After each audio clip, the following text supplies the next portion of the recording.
ଆପଣ ଦେଖନ୍ତୁ ଆମ ବିଜ୍ଞାନ ଯୁଗ ହଉ ସେ ଯୋଉ ଯୁଗ ହଉ ପିଲାମାନେ ପାଠ ପଢ଼ିଛନ୍ତି ଜାଣୁଛନ୍ତି। ଆପଣ ଦେଖନ୍ତୁ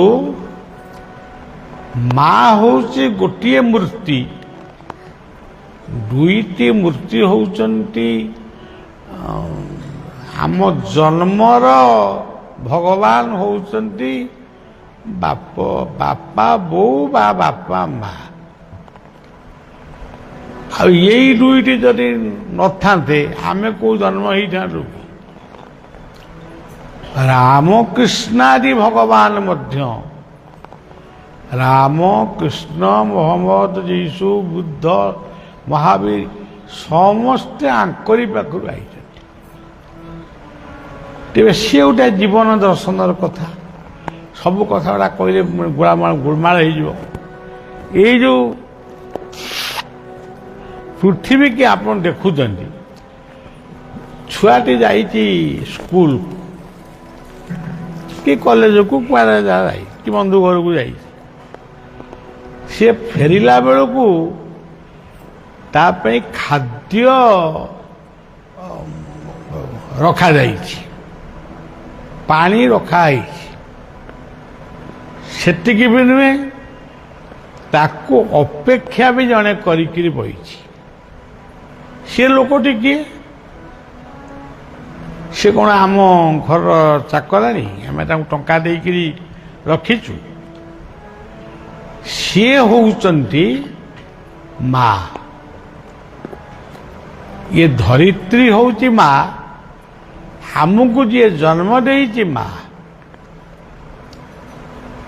ସିଏ ତା ପିଲା ପାଇଁ ସିଏ ଯାହା ସେ ଖାଇବାକୁ ଭଲ ପାଏ ତାକୁ ସେ ଗୋପନରେ ରଖିଥାଏ ଏବଂ ତାକୁ ପେଟ ପୂରେଇ ଖାଇବାକୁ ଦିଏ।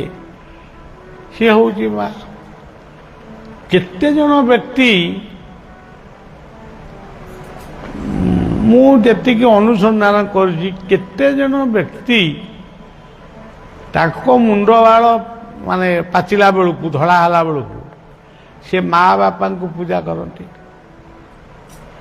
ସିଏ ଗୋଟେ କୋଉ ଦିନ ପିଣ୍ଡ ପଡ଼ିବ, କୋଉଦିନ ଗୋଟେ ଶ୍ରାଦ୍ଧ ପଡ଼ିବ, ଭୋରୁ ମନେ ପଡ଼ିଯିବ ଆଜି ବାପାଙ୍କ ପିଣ୍ଡ, ଆଜି ମାଙ୍କ ପିଣ୍ଡ। ନହେଲେ ଯଦି ଗୟା ତୀର୍ଥକୁ ଯିବୁ ସେଠି ପିଣ୍ଡ ପକେଇବୁ, ଏଲାହାବାଦରେ ଆମକ କରିବୁ। ଏଇ ଯୋଉ କଥା ସବୁ ଆମର କରାହେଇ, ଯାହାଙ୍କୁ ମନେ ରଖିବା ପାଇଁ ଏତେ କଥା କରାଯାଇଛି। ଗୟାରେ ପିଣ୍ଡ ପକେଇବ, ଯାଜପୁର ନାଭି ଗୟାରେ ପିଣ୍ଡ ପକେଇବ, ପୁରୀର ଶ୍ଵେତଗଙ୍ଗାରେ ପିଣ୍ଡ ପକେଇବ, ଏଲାହାବାଦରେ ପିଣ୍ଡ ପକେଇବ। ଏ କଥା ସବୁ କାହିଁକି ସୃଷ୍ଟି ହେଇଥିଲା? କେବଳ ବାପ ମାଙ୍କୁ ମନେ ରଖିବା ପାଇଁ। ଅନ୍ତତଃ ତମେ ବଞ୍ଚିଥିବା ପର୍ଯ୍ୟନ୍ତ ତମ ବାପା ବୋଉଙ୍କୁ ମନେ ରଖ। ସେଇ କଥାଟାକୁ କେତେ ଲୋକ ମନେ ରଖନ୍ତି? ମୁଁ ମୋର କୌଶଳରେ, ମାନେ ମୁଁ ଯାଇ ଟିକେ ଏତେ ବିଦ୍ୟା ମୋର ନାହିଁ, ତଥାପି ଯେତିକି ଅଛି ସେଇଥିରେ ମୁଁ କୌଶଳରେ ମୁଁ ମଣିଷର ମନର କଥାକୁ ମୁଁ ବୁଝିପାରେ। ମଣିଷ କାହାକୁ ମନେ ରଖୁଛି? ଶ୍ରାଦ୍ଧ ପକଉଛି କେବଳ ଗୋଟେ ବାହ୍ୟ। ଶ୍ରାଦ୍ଧ ନ ପକେଇଲେ ପଡ଼ୋଶୀ କହିବେ, ବ୍ରାହ୍ମଣ ବି କହିବ ମୋ ବାପାଙ୍କର ଶ୍ରାଦ୍ଧ ଗଲା। ଏମିତିଆ ସବୁ ଖାମଖିଆଲି ଭାବରେ ଚାଲିଛି। ମୁଁ ଆପଣମାନଙ୍କୁ ଗୋଟେ ଛୋଟିଆ କଥା କହିବି। ମୋ ଜୀବନ ଅନୁଭୂତି ମୁଁ କହିବାକୁ ଏଠି ବସିନି। ଆମେ ଗୋଟେ କଥା ମନେ ପଡ଼ୁଛି କହୁଛି। ଆମେ ଯାଇଛୁ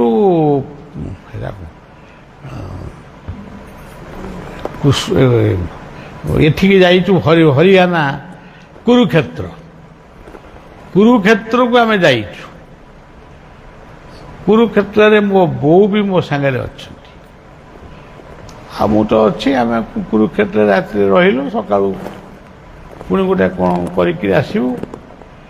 ଏତିକି ବେଳେ ମୋର ବାପା ଆଉ ମୋର ପୁରୋହିତ, ଯିଏ ଆମର ଘରର ପୁରୋହିତ, ଦୁଇ ଜଣ ଯାକ ଆସି ସ୍ୱପ୍ନରେ ଦେଖାଦେଲେ। ପରିଷ୍କାର ଭାବରେ କହୁଛନ୍ତି, ମୁଁ ତାଙ୍କୁ ପ୍ରଣାମ କରୁଛି, ଆପଣ କୁଆଡ଼େ ଆସିଛନ୍ତି ବୋଲି ମୋତେ ପଚାରୁଛି। ସେ ମୋତେ ପଚାରୁଛନ୍ତି, ତୁମେ ଇଏ ତୀର୍ଥକୁ ଆସିଛ, ଆମକୁ ପିଣ୍ଡ ଦେବନି କି? ମୋ ନିଦ ଭାଙ୍ଗିଗଲା। ମୁଁ ବୋଉକୁ ଉଠେଇଲି ଏବଂ ପଚାରିଲି, ବୋଉ ଏଇ ସ୍ୱପ୍ନଟା ମୁଁ ଦେଖିଲି। ଏତିକି କଥା ବୋଉ ଶୁଣୁ ଶୁଣୁ ବୋଉ କହିଲା, କାଲି ସକାଳୁ ଯାଇକିରି ତୁ ଆଗେ ପିଣ୍ଡ ପକେଇବୁ, ତାପରେ ଯାହା। ତେଣୁ ସବୁ କଥାକୁ ଆଜିର ପିଲାମାନେ ଗୋଟେ ବିଜ୍ଞାନ କ'ଣ ପଢ଼ିଛନ୍ତି, ସେ ପୁରା ବୈଜ୍ଞାନିକ ନୁହନ୍ତି କି ବିଜ୍ଞାନକୁ ରିସର୍ଚ୍ଚ ବି ଏତେ କରିନାହାନ୍ତି। ଏଇ ଶୁଣାଶୁଣି କଥା, ଏଇସବୁ କ'ଣ କେଇ ଧାଡ଼ି ତାକୁ ଜାଣିଛନ୍ତି, ସେଇ କଥାରେ ଆମମାନଙ୍କୁ ସେ ପୁରା ଉଡ଼େଇ ଦେଉଛନ୍ତି ଆକାଶରେ। ଏଇଟା ବିଜ୍ଞାନ କହିଛି, ଏଇଟା ହେବନି। ତେଣୁ ସବୁବେଳେ ଆମର ଉପେକ୍ଷା ଯେଉଁ ଶବ୍ଦ, ଏଇଟା ଆମକୁ ସବୁବେଳେ ମାନେ ଅପରାଧୀ କରୁଛି।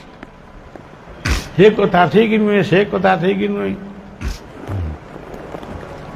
ତେଣୁ ସୂର୍ଯ୍ୟଙ୍କର ଅବତାର ହେଉଛନ୍ତି ପୃଥିବୀ। ମୁଁ ଖାଲି ସଂକ୍ଷିପ୍ତ ଟିକେ କହୁଛି, କୋଇଲା କୋଉଠି ଅଛି? ପୃଥିବୀ ଉପରେ ନା ପୃଥିବୀ ତଳେ? ମାଟି ତଳେ। ପେଟ୍ରୋଲ, ଡିଜେଲ, ସୁନା, ଇଏ କେତେ କଥା ଅଛି, ମୁଁ ବି ତା ନାଁ କହିପାରିବି। ତାକୁ କିଏ ରଖିଛି? ତାକୁ ରଖିଛି ମା। ଏ କଥା ଆପଣମାନେ ଭାବିଲେଣି କି କେବେ? ଛୋଟ ପିଲାଟି ସ୍କୁଲକୁ ଯାଇଛି, ତା ମା ତା ପାଇଁ କାନି ପଣତରେ ସେ ରଖିଛି, ଲୁଚେଇକିରି ରଖିଛି ପିଠାପଣା। ପୁଅ କି ଝିଅ ଯାହା ସେ ଖାଇବାକୁ ଭଲ ପାଆନ୍ତି। ଏଇଟା ହେଉଛି ମାର କର୍ତ୍ତବ୍ୟ। ମାକୁ କେହି ଶିଖେଇନି, ସେ ତାର ଆପେ ଆପେ ଶିଖିଛି। ମୋ ସନ୍ତାନ ପାଇଁ ମୋତେ କ'ଣ କରିବାକୁ ପଡ଼ିବ, ସେଟାକୁ ସେ ମାନେ ତାକୁ ସାଇତିକି ରଖିଛି, ମନେ ବି ରଖିଛି। ଯୋଉଠି ମା ସେଇଠି ବାପା।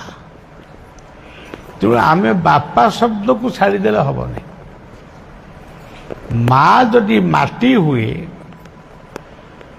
ବା ହେଉଛି ନିଶ୍ୱାସ, ପବନ, ପା ହେଉଛି ପାଣି ବା ଜଳ, ଆଉ ପା କହିଲେ ହାତ। ତେଣୁ ଇଏ ଦୁଇଟି, ଏ ଯେଉଁ ମା ବାପା, ଏଇ ଯେଉଁ ଅକ୍ଷର ଦୁଇ ତିନିଟା, ଆ ଭିତରେ ବହୁତ କଥା ଅଛି। ତେଣୁ ଆମେ ପ୍ରକୃତରେ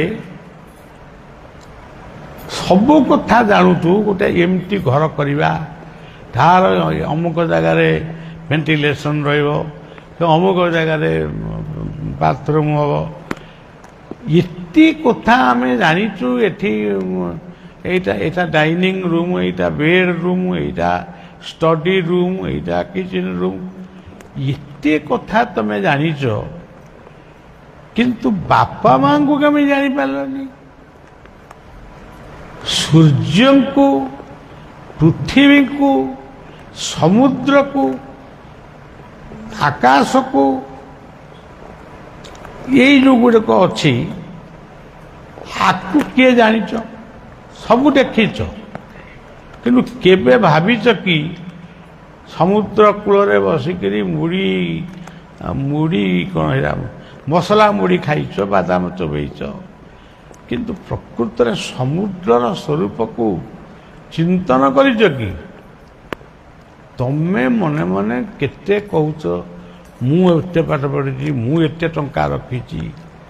ଗୋଟେ ସମୁଦ୍ରର ଗୋଟାଏ ଢେଉକୁ ତମ ଜୀବନ, ତମ ଅଞ୍ଚଳ ସରିଯିବ। ଗୋଟାଏ ଢେଉ। 1999 ମସିହାର 15 ମିନିଟ୍ ବାତ୍ୟା ଭିତରେ କେତେ ଲକ୍ଷ ଲୋକ ମରିଗଲେ। ଆମ ଜଗତସିଂହପୁର ଜିଲ୍ଲାର ଏଟା କ'ଣ କେନ୍ଦ୍ରାପଡ଼ା। ତେଣୁ ତାର ଗୋଟାଏ ଢେଉ ସହିତ ଯଦି ଆମର ବ୍ୟକ୍ତିତ୍ୱ କିଛି ନାହିଁ, ମୁଁ ଭାରି ଗୋଟା ମଲ୍ଲ, ମୁଁ ଏତେ ଲୋକକୁ ହାଣିଛି, ଏତେ ଲୋକକୁ ମାରିଛି, ଇଏ ଫୁଟାଣି ଗପ ସମୁଦ୍ରର ଗୋଟିଏ ଜୁଆର ଭିତରେ ହଜିଯିବ। ତେଣୁ ସେଥିପାଇଁ ଗୀତା ଆମକୁ ବୁଝେଇଲେ ଅହଙ୍କାରଂ ବଳଂ ଦର୍ପଂ କାମଂ କ୍ରୋଧଂ ପରିଗ୍ରହ, ସବୁ ଯାକ କହିଲେ ଏଗୁଡ଼ା ସବ ବିରାଟର। ଏଗୁଡ଼ାକ କେହି ଆମର ନୁହନ୍ତି, ଆମ ଲୋକ ନୁହନ୍ତି।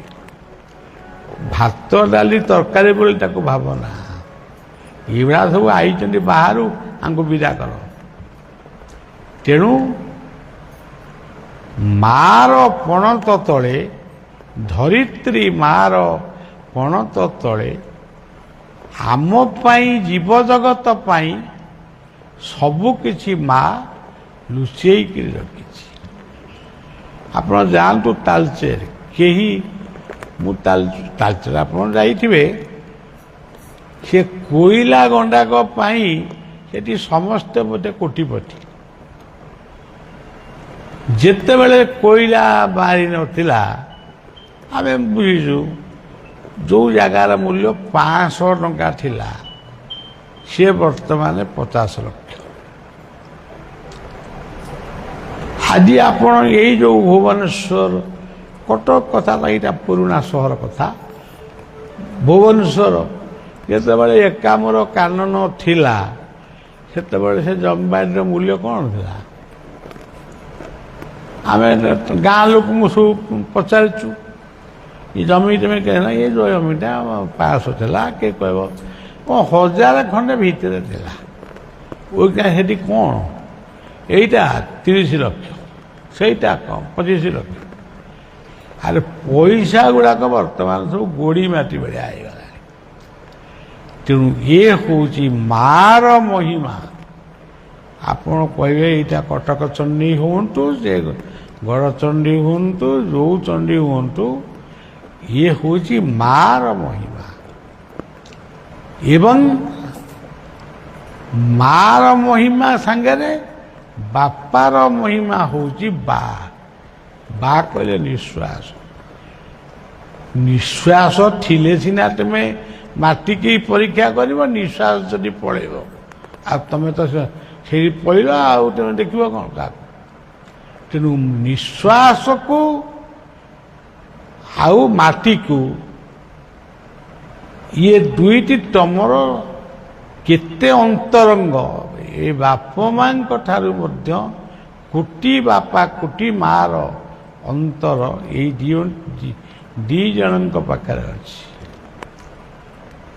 ଆଉ ଯଦି ଅଜା ଫଜା କଥା କହିବ, ସେଇଟା ସେଇ ସୂର୍ଯ୍ୟ ହେଉଛନ୍ତି ସକଳ ଶକ୍ତିର ଆଧାର, ଯାହାଙ୍କୁ କୁହାଯାଉଛି ଜବା କୁସୁମ ସଂକାଶମ କାଶ୍ୟପେୟ ମହାଦୁତି ପ୍ରଣତସ୍ମି ଦିବାକ। ତେବେ ଏଇଭଳି ଅନେକ କଥା ଅଛି।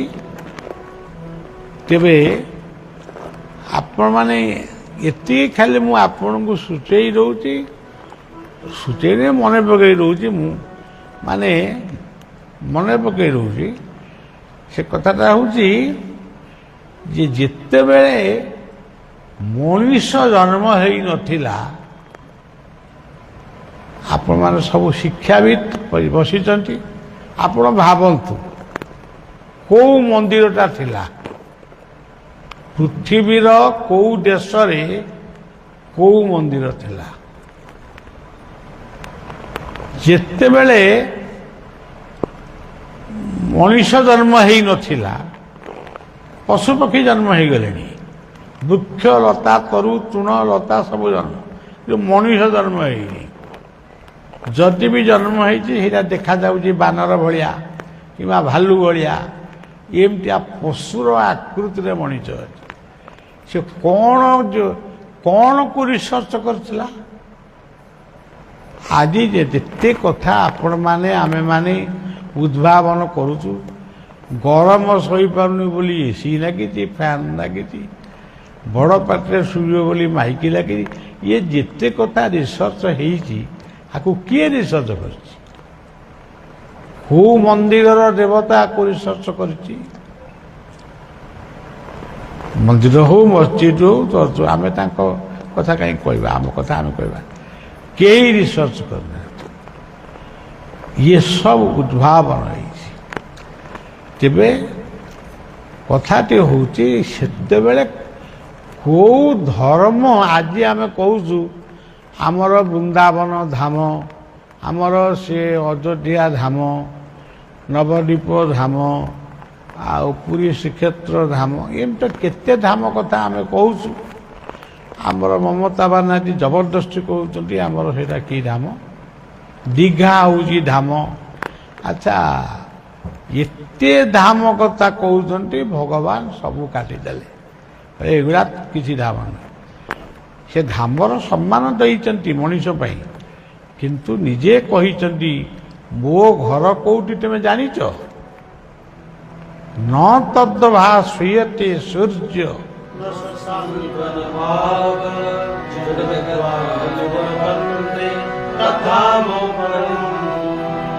ସେଇ ଯୋଉ ନିରାକାର ପରମାତ୍ମା,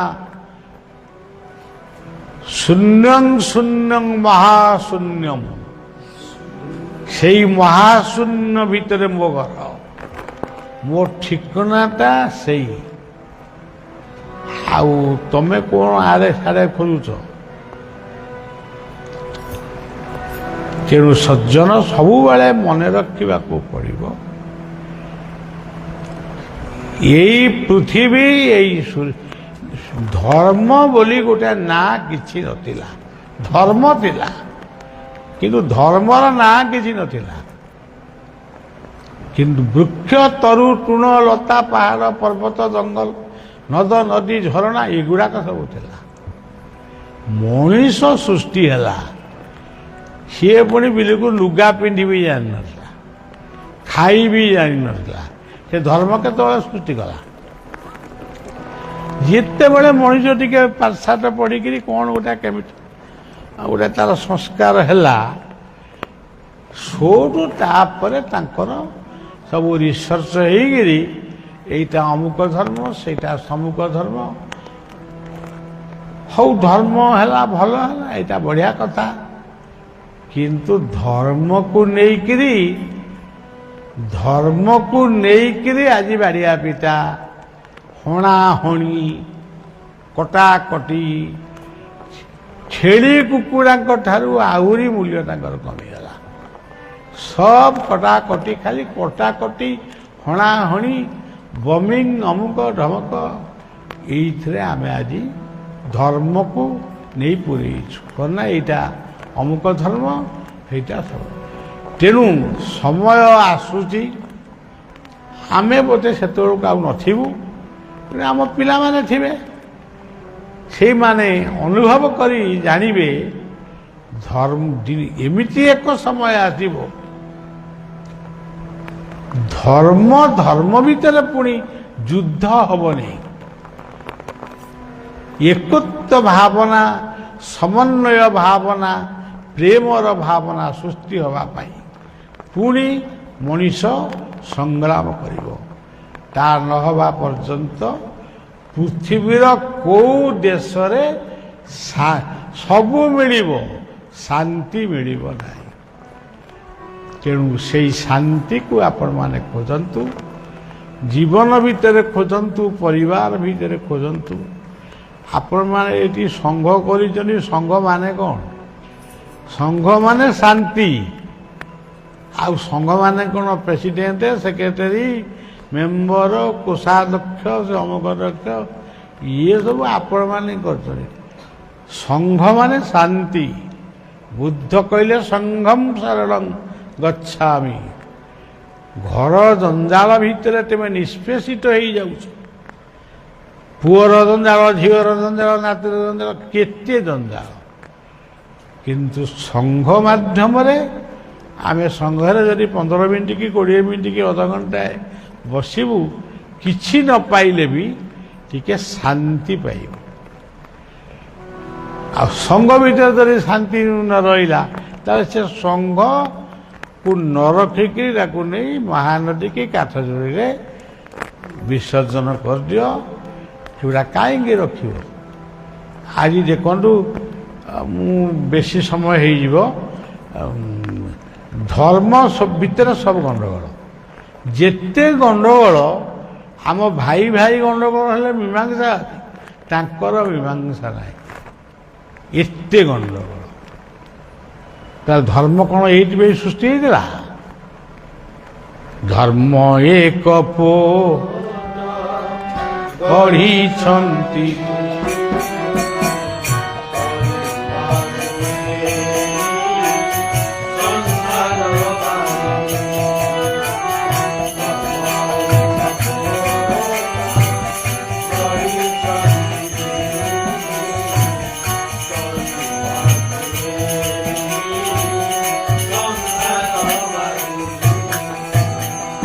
ধর্ম একাশী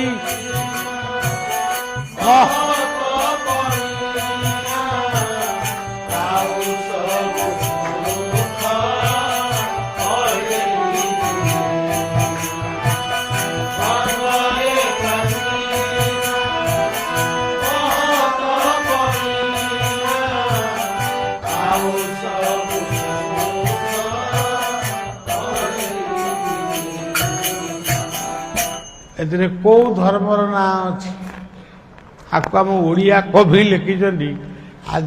ଆମେ ଯେତେବେଳେ ପାଠ ପଢ଼ୁଥିଲେ, ଆମ ବୟସ୍କ ବାବୁମାନେ ତାକୁ ପଢ଼ୁଥିଲେ, ଆମ ପିଲାମାନେ ତାକୁ ପଢ଼ୁନାହାନ୍ତି। ସେ ପାଠ ସେ ବହିରେ ନାହିଁ, ପଢ଼ିବେ କ'ଣ? ବାଲ୍ୟକାଳୁ ଧର୍ମ ଧନ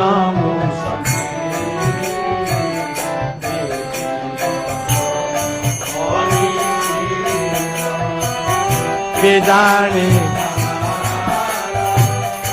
আজি মৃত্যু।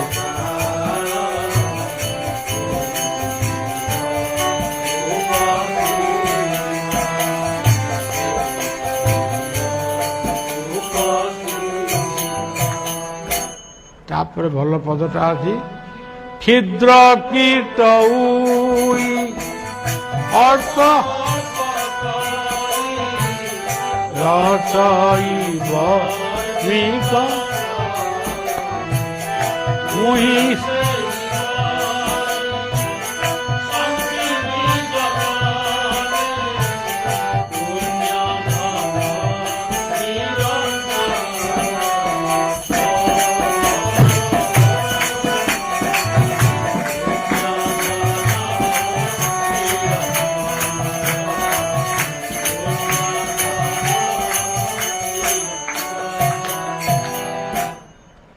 ତେଣୁ ସେଇ ଧର୍ମର ବାଉଛାୟା ତଳେ ଆମେ ଯେତିକି ଦିନ ବଞ୍ଚିବା ଭଲ କାମ କରିବା, ବାସ୍ ଏଇ ଗୋଟିଏ ସଂକଳ୍ପ ନିଅନ୍ତୁ।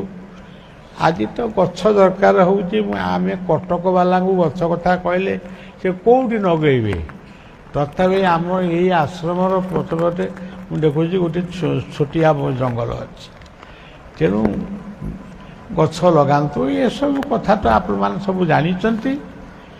ନିଶା ମାଦକ ଛାଡ଼ନ୍ତୁ, ଏସବୁ କରନ୍ତୁ। କେବଳ ଜୀବନରେ ଆମେ ଟିକେ ଶାନ୍ତି ପାଇଁ, ଶାନ୍ତିରେ ବଞ୍ଚିବା ଆଉ ମରିବା, ଏଇ ଦୁଇଟା ଜିନିଷ ପାଇଁ ଆମେ ଅନ୍ତତଃ ସବୁବେଳେ ଆମର ମାନେ ନିଜକୁ, ନିଜ ପରିବାରକୁ ସମସ୍ତଙ୍କୁ ଠିକ୍ ଠିକ୍ ବାଟରେ ନେବା ପାଇଁ ଚେଷ୍ଟା କରିବା। କଥାକୁ ଏଇଠି ମା କଟକ ଚଣ୍ଡୀଙ୍କ ପଦାବ୍ଜରେ ସମର୍ପଣ କରୁଛି। ପୁଣି ମୁଁ ତ କଟକ ଆସେ 2 ଦିନ ଖଣ୍ଡେ ମୋର ରହିବା କଥା, କିନ୍ତୁ ପ୍ରଣବ ବାବୁ ଆରଥରକ କହିଥିଲେ ବାବା କ'ଣ ଏମିତି ଆସି 2 ଦିନ ପଳଉଛନ୍ତି। ମୁଁ କହିକି ଯାଇଥିଲି, ହଉ ଦେଖିବା, ଏଇ ତ 2-3 ଦିନ କି 4 ଦିନ କ'ଣ କରିବା ଆଉ। ତେଣୁ ମୋ ଦେହ ସୁସ୍ଥ ଥାଉ ଅସୁସ୍ଥ ଥାଉ, ଆଜି ସକାଳେ ଭାଇ ମୁଁ କ'ଣ ଲୋକ କ'ଣ କେହି ନାହାନ୍ତି, କଟିକିଆ ସବୁ ଭୁଲିଗଲେ କି ବଳିବାକୁ। ତାପରେ ତ ଲାଇନ୍ ଲାଗିଲାନି ଆଉ। ତେଣୁ ଆପଣମାନେ ସମସ୍ତେ ଭଲରେ ରହନ୍ତୁ, ନିଜ ପରିବାରକୁ ନେଇ ଆନନ୍ଦରେ ରୁହନ୍ତୁ। ଏତିକି ସେଇ ପରମ ବ୍ରହ୍ମଙ୍କ ପାଖରେ ପ୍ରାର୍ଥନା କରି କଥାକୁ ବିଶ୍ରାମ କରୁଛି।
জয় শ্রী